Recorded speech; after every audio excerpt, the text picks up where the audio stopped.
Assalamualaikum warahmatullahi wabarakatuh. Perkenalkan, nama saya Lukmah Rosyidah, bisa dipanggil Bu Rosyidah, yang mana saat ini masih menjadi mahasiswi Universitas Nahdlatul Ulama Blitar, Prodi Pendidikan Bahasa Indonesia. Baik, pada kesempatan ini Ibu akan memaparkan materi Bahasa Indonesia kelas 10 semester ganjil pada bab 4, yaitu tentang cerita hikayat. Yang pertama, yaitu pengertian hikayat.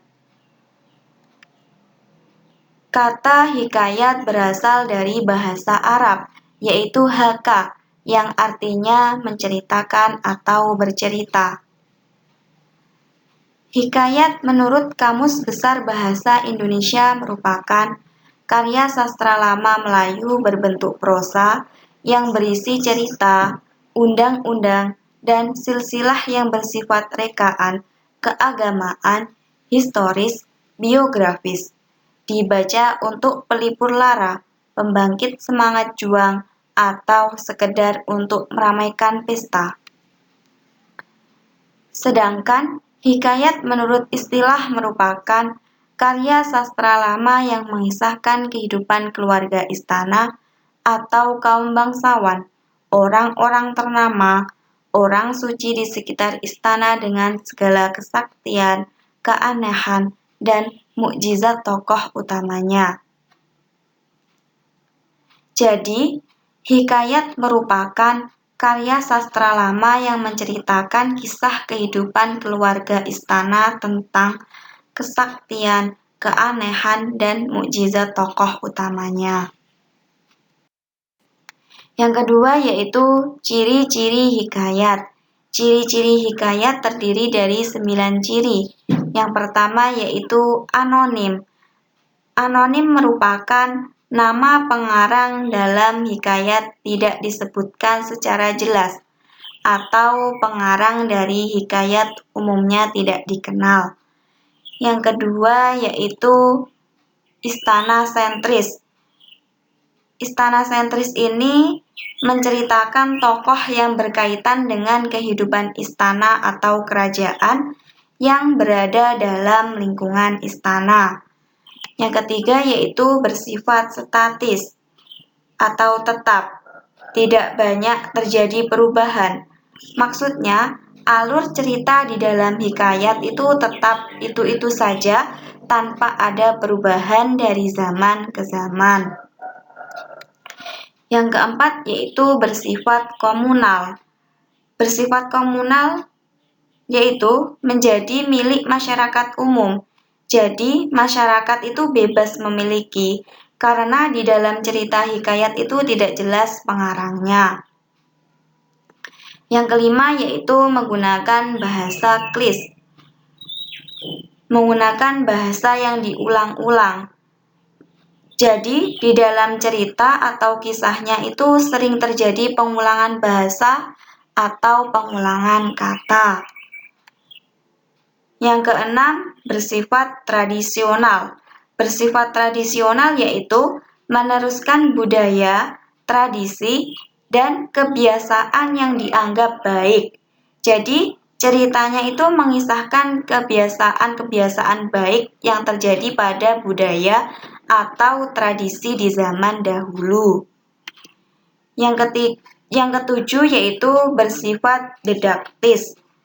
Bersifat didaktis yaitu mendidik, baik mendidik nilai moral maupun religi. Jadi, di dalam hikayat ceritanya pasti mendidik, bisa mendidik nilai moral maupun nilai religi. Yang kedelapan yaitu menceritakan kisah universal manusia atau menceritakan kisah secara universal. Misalnya, menceritakan peperangan antara yang baik dan yang buruk. Dan dalam hal ini pasti dimenangkan oleh pihak yang baik. Yang terakhir yaitu mangis. Mangis merupakan pengarang akan membawa pembaca ke dunia khayal atau imajinasi yang serba indah. Inilah keindahan dari hikayat. Jadi setiap orang yang membaca cerita hikayat itu selalu terbawa oleh alur ceritanya.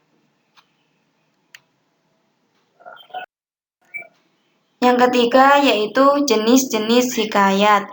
Jenis-jenis hikayat dibagi menjadi dua. Yang pertama berdasarkan fase historis.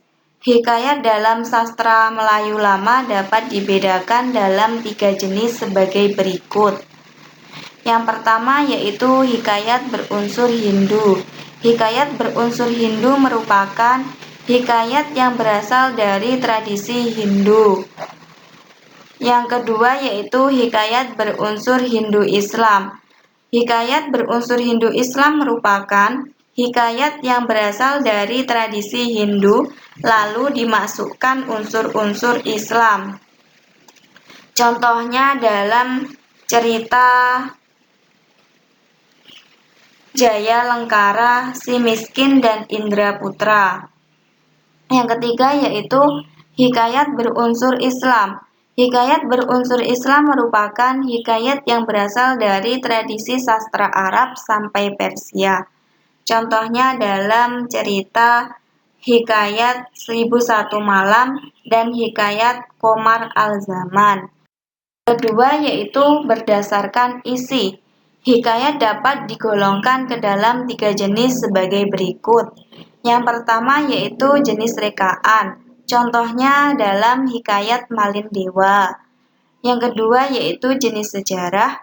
Contohnya dalam Hikayat Hang Tuan, Patani dan Raja-Raja Pasai. Dan yang terakhir yaitu jenis biografi.